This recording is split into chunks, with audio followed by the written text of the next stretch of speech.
नमस्कार साथियों, स्वागत है आप सभी का गोल्डी ऑनलाइन क्लासेज में। मैं हूं मिथिलेश कुमार।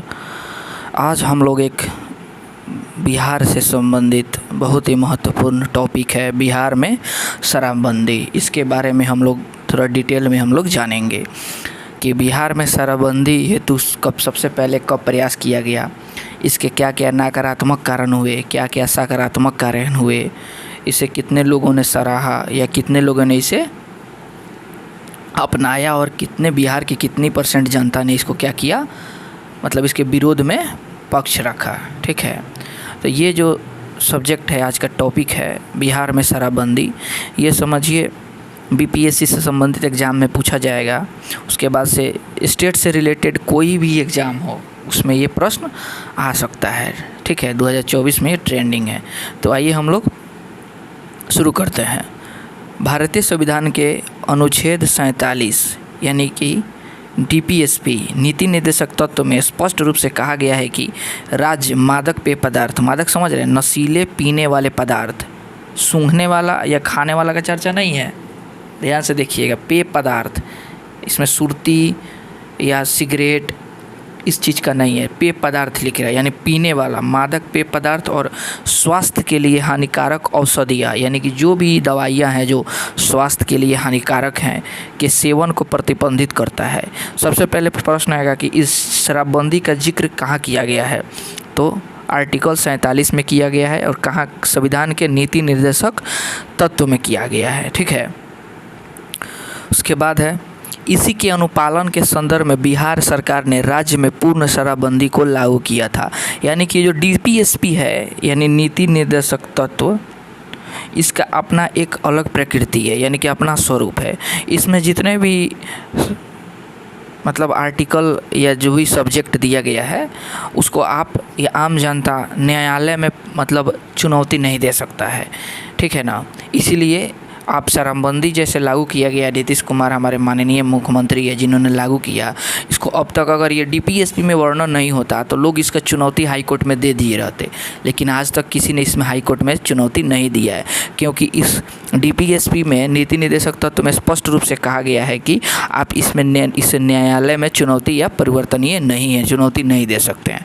ठीक है, और ये सरकार की अपनी मंशा पे लागू किया गया कि सरकार इसे जब चाहे लागू कर सकता है, या मैंने इस शराबबंदी की बात नहीं, इस डीपीएसपी में जो भी मैटर है ये गवर्नमेंट पे आश्रित होता है कि गवर्नमेंट अपने बजट के अनुसार इसे लागू करेगा और नहीं भी लागू कर सकता है। ठीक है ना, उसके बाद है ज्ञातव्य है कि बिहार में शराबबंदी वाले वर्ष से पूर्व के 10 वर्षों में शराब की दुकानों में अभूतपूर्व वृद्धि दर्ज की गई थी। यानी कि जब शराबबंदी लागू किया गया था उसके 10 वर्ष पहले, ठीक है, जितने भी शराब की दुकानें थी उसमें बहुत ही मतलब जिसका अनुमान से ज़्यादा क्या है वृद्धि दर्ज किया गया। एक सर्वे के अनुसार, ठीक है ना, राज्य में लगभग 3.5 करोड़ लोग शराब का सेवन करते थे। देखिए कितना, 3.5 करोड़ लोग जब लागू हुआ था उसके पहले, जिसमें से 0.2% महिलाएं थी। बताइए, राज्य में सालाना आधार पर 1410 लाख लीटर शराब की खपत हो रही थी। यानी कि 1410 लाख लीटर लोग शराब पी कर देह में पचा देता था या उसको बर्बाद कर देता था। देखिए, इतना दूध नहीं पिएगा लोग, इतना पानी नहीं पिएगा, लेकिन इतना लाख लीटर शराब का खपत हो रहा था। देख लीजिए, देश के बियर मार्केट में जहाँ 10% की वृद्धि हुई थी देश में, यानी कि इंडिया में जब बियर मार्केट, बियर जो पीने वाला होता है उसमें 10% वृद्धि हुआ था, वहीं बिहार में इसमें 30% वृद्धि किया गया था। देख लीजिए, तिगुना। देश में 10% वृद्धि हुआ है बियर पीने में या बियर के मार्केट में, बिहार के लोग 30% यानी दुगुना तिगुना पी रहा था। ठीक है, इतना तो आपको हो गया। आइए अब हम लोग बिहार में शराबबंदी के हेतु प्रयास क्या क्या किया गया। ठीक है ना, यानी सबसे पहले इसको कब शुरुआत हुआ, तो बिहार में शराबबंदी हेतु सर्वप्रथम प्रयास वर्ष 1977 में तत्कालीन मुख्यमंत्री श्री कर्पूरी ठाकुर द्वारा किया गया था। इस शराबबंदी के बाद शराब की तस्करी और कालाबाजारी व्यापक रूप से होने लगी। शराबबंदी ने गैर कानूनी गतिविधियों को और तेज कर दिया। इसके अलावा कई विधायकों ने भी सरकार का समर्थन नहीं किया, उनके विचार विरोधाभासी थे, यानी कि विरोध करते थे। अंततः 1.5 साल बाद रामसुंदर दास की सरकार ने शराबबंदी का फैसला वापस ले लिया। इस तरह वर्ष 1977 का शराबबंदी अभियान अंशकालिक होने के साथ साथ विफल भी रहा। यानी कि नीतीश कुमार के शराबबंदी लागू से पहले भी बिहार में शराबबंदी एक बार लागू किया जा चुका था। ठीक है, बिहार में पुनः शराबबंदी की पृष्ठभूमि वर्ष 2015 के विधानसभा चुनाव से पहले बनी। जुलाई 2015 में हो रही चुनावी कार्यक्रम के दौरान किसी महिला ने मुख्यमंत्री के समक्ष शराबबंदी की मांग रखी। मुख्यमंत्री ने इस मुद्दे को तुरंत स्वीकारते हुए कहा कि दोबारा सत्ता में आने पर शराबबंदी निश्चित रूप से लागू होगी। चुनाव के दौरान सत्तारूढ़ दल के लिए शराबबंदी सबसे बड़ी चुनावी नारा बन गया। ठीक है ना, 2015 में जो चुनाव हुआ था ना, उस चीज़ का बात किया जा रहा है। फिर देखिए नेक्स्ट क्या है। इस नारे का चुनाव में फ़ायदा भी मिला। महिलाओं ने नीतीश कुमार की महागठबंधन वाली पार्टियों को बढ़ चढ़ कर वोट किया। इससे अभिभूत यानी खुश होकर मुख्यमंत्री श्री नीतीश कुमार ने सत्ता ग्रहण करने के साथ ही शराबबंदी की दिशा में कार्य करना शुरू कर दिया और 1 अप्रैल 2016 को आंशिक रूप से बिहार राज्य में शराबबंदी लागू कर दिया गया। हालांकि इस आंशिक शराबबंदी में केवल देसी शराब को बंद करने की बात थी। सबसे पहले कौन सा? देसी शराब बात करने के बाद बंद किया गया। उसके बाद देखिए, इस आंशिक शराबबंदी कार्यक्रम को जनता विशेषकर महिलाओं द्वारा व्यापक समर्थन मिलने के कारण 5 अप्रैल 2016 को पूर्ण शराबबंदी लागू करने की घोषणा कर दिया गया। यानी कि 1 अप्रैल 2016 को आंशिक शराबबंदी, फिर उसके 4 दिन या 5 दिन बाद आपको 5 अप्रैल को पूर्ण शराबबंदी लागू कर दिया गया। ठीक है, आगे पहले देसी शराब यानी कि बिहार में जो बनता था वो, बाद में पहले इंग्लिश शराब नहीं बंद किया गया था, बाद में किया गया। 30 सितंबर 2016 को पटना हाई कोर्ट ने शराबबंदी को मौलिक अधिकार का हनन बताते हुए इसे अवैध करार दिया। ध्यान दीजिए, 30 सितंबर 2016 को पटना हाई कोर्ट ने क्या किया? शराबबंदी को क्या मामला उठाया कि ये मौलिक अधिकार का हनन करता है और इसे अवैध करार दे दिया। तत्पश्चात राज्य सरकार ने उच्च न्यायालय के निर्णय को सुप्रीम कोर्ट में चुनौती दी और 2 अक्टूबर 2016 को गांधी जयंती के अवसर पर शराबबंदी कार्यक्रम को और अधिक कठोर बनाते हुए बिहार मद्य निषेध, ध्यान दीजिएगा, बिहार मद्य निषेध और उत्पाद अधिनियम 2016, बिहार मद्य निषेध और उत्पाद अधिनियम 2016 नामक नया कानून लागू किया गया। इस कानून में समय समय पर संशोधन कर सुधार भी किया जाता रहा है। समझ रहे हैं ना, ये कानून का नाम है बिहार मद्य निषेध। सो पूछा जाएगा कि शराबबंदी का कानून का कौन सा नाम है, गाँव देहात में लोग पूछ देगा ना, तो कहिएगा बिहार मद्य निषेध और उत्पाद अधिनियम 2016, एकदम कागजी नाम हो गया। ठीक है, पेपर वर्क। उसके बाद विभिन्न सरकारी संस्थानों एवं विभागों में कार्यरत कर्मियों तथा राज्य विधानमंडल के सदस्यों को शराब न पीने हेतु शपथ दिलाकर जनता तथा शराबबंदी का संदेश पहुंचाया गया जनता तक। ठीक है ना, फिर उसके बाद देखिए आगे क्या हुआ।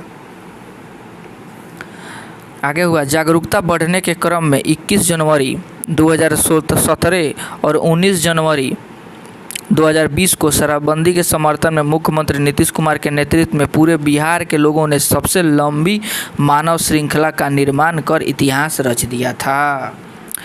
देख लिए, 2 मानव श्रृंखला किस लिए बनाया गया था? तो शराबबंदी को क्या करने के लिए? समर्थन के लिए। उसके बाद देखिए शराबबंदी हेतु कानून का प्रावधान, यानी कि कब कब कानून लाया गया।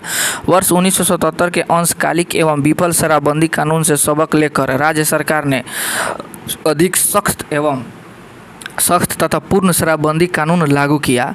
बिहार मद्य निषेध और उत्पादन अधिनियम 2016 के तहत किसी मादक द्रव्य अथवा शराब का विनिर्माण, बोतलबंद, विवरण, परिवहन, संग्रहण, परिवहन माने समझ रहे हैं ना, इधर से उधर माल ढुलाई, भंडारण, खरीद बिक्री अथवा उपयोग पर पूर्णतः प्रतिबंध लगा दिया गया। यानी कि कहने का मतलब ये हुआ कि ये जो नियम लगाया गया ना, बिहार मद्य निषेध और उत्पाद अधिनियम 2016, इसके तहत आप मादक द्रव्य या शराब का आप निर्माण नहीं कर सकते हैं, उसको बोतल में पैक नहीं कर सकते हैं, आप उसको बेच नहीं सकते हैं, उसका आप गाड़ी से ढो भी नहीं सकते हैं। ठीक है ना, उसको आप भंडार यानी कि आप अपने घर में रख भी नहीं, समझे, आप ना उसको खरीद बेच सकते हैं, ना घर पे रख सकते हैं, यानी कि उसको आप सट भी नहीं सकते हैं। इतना कानून इन क्रियाकलापों में संलिप्त व्यक्तियों को कम से कम 10 साल की सज़ा तथा 1 से 10 लाख रुपए तक आर्थिक जुर्माना भरना होगा। ठीक है। हालांकि पहली बार अपराध करने पर 5 वर्ष कारावास तथा कम से कम 1 लाख रुपये का जुर्माना देना होगा। यानी कि आप पहली बार अगर अपराध करते हैं तो आपको 5 साल की सज़ा होगा तथा कम से कम 1 लाख रुपये का जुर्माना दिया जाएगा। ठीक है। और इसमें संलिप्त पाए जाते हैं तो 10 साल की सज़ा तथा 1 से 10 लाख रुपये तक का आर्थिक जुर्माना भरना होगा। इतना क्या इसके कानून में लागू कर दिया गया। उसके बाद देखिए क्या आया, समय एवं परिस्थितियों के साथ सामंजस्य बिठाते हुए 30 मार्च 2022 को बिहार सरकार ने बिहार मद्य निषेध और उत्पाद विधेयक 2022 पारित किया, जिसके तहत निम्न प्रावधान दिए गए हैं। ठीक है। देखिए इस प्रावधान में क्या किया गया है। पहला पॉइंट है, बिहार मद्य निषेध उत्पाद अधिनियम 2016 की धारा 37 को संशोधित किया गया है। ये जो आया ना, करंट में पूछ सकता है। इसके अनुसार यदि कोई व्यक्ति शराब का सेवन कर किसी परिसर में या बाहर में नशे की अवस्था में पाया जाता है तो उसे तुरंत गिरफ्तार किया जाएगा। यानी किसी परिसर यानी कि घर में या रोड पे, कहने का मतलब वो अगर पाए जाते हैं तो आपको क्या किया जाएगा, गिरफ्तार कर लेना है और नज़दीकी कार्यपालक मजिस्ट्रेट के समक्ष, यानी कि कार्यपालक मजिस्ट्रेट होता है ना, उसके समक्ष प्रस्तुत किया जाएगा। अगर व्यक्ति ऐसी हालत में पहली बार पाया जाता है तो उसे राज्य सरकार द्वारा अधिसूचित आर्थिक दंड लेकर छोड़ दिया जा सकता है या नहीं भी छोड़ा जाएगा। देख लीजिए, दोनों बात लिखा गया है, ये उस पर छोड़ दिया गया है, पुलिस पे। इसके अलावा अगर वह आर्थिक दंड वहन करने में असमर्थ है तो उसे 1 माह का साधारण कारावास दिया जाएगा। ठीक है। उसके बाद देखिए नेक्स्ट नियम क्या लगाया गया। बिहार मद्य निषेध और उत्पाद अधिनियम 2016 की धारा 39 में संशोधित किया गया, जिसके तहत कोई रसायनज्ञ अपनी, यानी कि कोई रासायनिक केमिस्ट, दवाई बेचने वाला अपनी दुकान में अल्कोहल का उचित उपयोग कर सकेगा। ठीक है। यानी कि नहीं तो इल्लो पे भी, केमिस्ट पे भी तो गाज गिर सकता था। इस सब के लिए राहत के लिए कानून लाया गया। धारा 39 में जिला कलेक्टर को किसी भी प्रकार के मादक द्रव्य, यानी कि नशीले पदार्थ को नष्ट करने का अधिकार होगा यदि वह मादक द्रव्य दुरुपयोग किए जाने के उद्देश्य से सार्वजनिक स्थान पर ले जाया जा रहा होगा, तब दुरुपयोग। देखिए उपरोक्त प्रावधानों के द्वारा लोगों को कुछ छूट तो दी गई है, परंतु अन्य प्रावधान पूर्व की भांति कठोर रखे गए हैं। अब देखिए इसका प्रभाव देखेंगे। शराबबंदी लागू किया गया तो इसके बिहार पे क्या प्रभाव पड़ा। पहला नकारात्मक प्रभाव देखेंगे, या नकारात्मक यानी कि निगेटिव, यानी क्या खराब प्रभाव क्या पड़ा। उसके बाद सकारात्मक प्रभाव देखेंगे। ठीक है। फिर उसके बाद इसके समक्ष क्या क्या चुनौतियाँ हैं देखेंगे। नकारात्मक प्रभाव देखिए क्या है। राज्य में शराबबंदी के कारण सरकार को राजस्व संग्रहण में भारी नुकसान का सामना करना पड़ना, यानी कि बिहार सरकार का जो खजाना है ना, उसमें बहुत ही कमी दर्ज किया गया। बिहार जैसे आर्थिक रूप से पिछड़े राज्य के लिए राजस्व की यह कमी काफ़ी मायने रखता है। राज्य में पिछले 1 दशक में उत्पाद शुल्क से अर्जित राजस्व में 10 गुना वृद्धि हुई थी। मद्य निषेध उत्पाद एवं निबंधन विभाग के आंकड़ों के अनुसार वर्ष 11 से 12 में जहां राज्य का स्वयं का उत्पाद शुल्क संग्रहण 1981 करोड़ रुपये था, वहीं 15-16 में यह बढ़कर 3224 करोड़ रुपये हो गया। इसमें शराब से अर्जित उत्पाद शुल्क का एक बड़ा हिस्सा शामिल होता है। इस प्रकार स्पष्टतः यह कहा जा सकता है कि शराबबंदी के कारण राज्य सरकार को सालाना 3 से 4 हज़ार करोड़ का हानि हो रहा है। बताइए, 3000 से 4000 करोड़ रुपया का हानि हर साल हो रहा है। अरे बाप रे, कम है का। इसकी पूर्ति राज्य सरकार अन्य चीज़ों जैसे रोड, परिवहन, होटल आदि पर टैक्स लगाकर कर रही है, जिसका आम जनता पर सीधा असर पड़ रहा है। बताइए, तो मनमानी है ना है। अब सरकार क्या सोचकर, इसका कोई पॉजिटिव भी हो सकता है, नेगेटिव पॉजिटिव हर चीज़ का पहलू होता है। ठीक है। तो देखिए आम परिवहन, रोड परिवहन, होटल में टैक्स लगाकर और भी बहुत सारा टैक्स लगाकर सीधा लिया जा रहा है, यानी कि जनता पर इसका असर पड़ रहा है। पीजिए तो भी आपको टैक्स देना होगा, नहीं पीजिए तो भी आपको टैक्स देना होगा। विभाजन के उपरांत बिहार पहले से ही उद्योग एवं निवेश के लिए संघर्ष कर रहा था। शराबबंदी के उपरांत निवेश को आकर्षित करना और अधिक मुश्किल हो गया है। शराबबंदी के कारण पर्यटन क्षेत्र पर भी नकारात्मक प्रभाव दिख रहा है। अन्य राज्यों से बिहार में शराब की तस्करी बढ़ी है, जिस कारण राजस्व की एक बड़ी मात्रा जो बिहार को मिल सकता था अन्य राज्यों में मिल रहा है। सरकारी भ्रष्टाचार की घटना भी बढ़ रही है, यानी कि भ्रष्टाचार भी बढ़ गया है इसमें। ठीक है। अब इसका सकारात्मक पहलू देखेंगे। शराबबंदी ने समाज पर सामाजिक व आर्थिक दोनों ही रूप से अच्छे परिणाम दिए हैं। आज शराबबंदी के 6 वर्ष के उपरांत यह स्पष्ट देखा जा सकता है कि किस स्तर पर महिलाओं के विरोध, हिंसा एवं घरेलू कलेश में कमी आई है। ये तो अच्छा काम हुआ है शराबबंदी होकर। शराब पीकर वे मर्द जो पहले घर में आकर लड़ाई झगड़े मारपीट करते थे, वे अब बाहर रहकर काम कर रहे हैं और एक पैसा भी बचा रहे हैं। इससे महिलाओं को जीवन निर्वाह हेतु कम कष्ट उठाना पड़ रहा है। ये सब पॉजिटिव चीज़ें हैं। सड़क दुर्घटना के मामले में काफ़ी कमी आई है। वर्ष 2022 की पहली तिमाही में सड़क दुर्घटना के 2375 मामले दर्ज किए गए हैं, जो पिछले वर्ष की तुलना में 7.73% कमी दर्ज की गई है। उसके बाद देखिए नेक्स्ट पॉइंट, शराबबंदी के पूर्व शराबबंदी से पहले गांव तथा शहर दोनों में कानून एवं शांति व्यवस्था कायम करना मुश्किल पड़ जाता था, क्योंकि शराबबंदी के उपरांत हत्या, लूट, डकैती सभी में कमी आई थी। जो आदमी दारू पी लेता था ना, वो रोड पे क्या बोलता था, रोड खरीदते चलता था, यानी कि पिटाते चलता था, रोड पे लसराइल फिरेगा, बहुत हम लोग देखते थे। अब इस सब चीज़ें में क्या कमी आई है। शहर के चौक चौराहे तथा गाँव के मोहल्ले में जो सबसे ज़्यादा शादी में होता था, तो ऑर्केस्ट्रा, बिहार में तो ऑर्केस्ट्रा बहुत ही आम बात है, उसमें लोग शराब पी लेगा, समझिए मार होना ही है, समझ रहे हैं ना। तो इससे बहुत ही ज़्यादा इसमें कमी आई है कि हाँ, लोग अब शादी ब्याह में मारपीट लोग नहीं कर रहे हैं, यही चीज़ हुआ है। व्यापक कमी देखिए, धार्मिक जुलूसों तथा शादियों के बहाने कुछ लोग शराब पीकर उन्माद किया करते थे, अब वो बंद हो गए हैं। अब देखिए समक्ष चुनौतियाँ, यानी कि सरकार, चुनौतियाँ माने सुधार, यानी कि सरकार को अभी बहुत सारे इसमें सुधार करने की ज़रूरत है गवर्नमेंट को, ठीक है ना। तो आइए देखते हैं कौन कौन से सुधार अभी शराबबंदी में चाहिए। शराबबंदी की घोषणा किए हुए 6 वर्ष बीत चुके हैं, लेकिन आज भी यह पूर्ण रूपेण लागू नहीं है। बड़े स्तर पर समाज में आज भी लोग शराब का सेवन कर रहे हैं। सबसे बड़ा बात है, गाँव में लोग इसे बनाना सीख गए हैं। ग्रामीण इलाके में जाइएगा जहाँ शिक्षा है, ठीक है ना, सबसे ज़्यादा तो अशिक्षित जो लोग हैं वो आप जाइएगा, आदिवासी और भी बहुत सारे लोग हैं, उसमें लोग बनाना सीख गए हैं और जहरीला शराब बना के लोग पी रहे हैं, बेच रहे हैं, जिसके कारण बहुत ही मृत्यु हो रहा है। ये एक बहुत बड़ी चुनौती है सरकार के सामने। प्रशासनिक स्तर पर लापरवाही बरती जा रही है और पुलिस का सुस्त रवैया शराबबंदी के विफलता की ओर लेता जा रहा है। ये पहली चुनौती हो गया। दूसरा चुनौती यानी कि सरकार को इसमें सुधार करने की ज़रूरत है। राज्य में शराबबंदी के बाद से लगभग 20 से 25 हज़ार लोग गिरफ्तार किए जा चुके हैं, जिसमें से अधिकांश गरीब तबके के हैं। इनमें से केवल कुछ लोग ही कोर्ट द्वारा दोषी करार किए गए हैं। देखिए सही बात है, गरीब लोग ही पिसा रहा है, अमीर लोग तो पैसा देकर छूट जा रहा है। तो इसमें अभी तो बहुत कहाँ सुधार हुआ है। करना है तो पूर्ण रूप से इसको लागू कीजिए। पड़ोसी राज्य से बिहार में शराब तस्करी की घटनाएं बढ़ रही है। पिछले 5 वर्षों में 1 करोड़ लीटर से अधिक शराब बरामद हुई है, जबकि ऐसा अनुमान है कि 2 से 4 करोड़ लीटर शराब होम डिलीवरी के माध्यम से लोगों तक पहुंचाया जा सकता है, ठीक है ना। और भी देखिए, पुलिस ठेकेदारों, अपराधियों तथा नेताओं का साठगांठ पूर्ण शराबबंदी न होने का एक बड़ा कारण है। व्यापारी शराब की होम डिलीवरी करवा रहे हैं, बताइए ये सब क्या है। सरकार के समक्ष बहुत बड़ी समस्याएं हैं, ठीक है ना। तो गवर्नमेंट से अपील है कि जब इसको लागू कर रहे हैं तो पूर्ण रूप से इसको करें, बंद कर दें, नहीं तो इसको ख़त्म करें।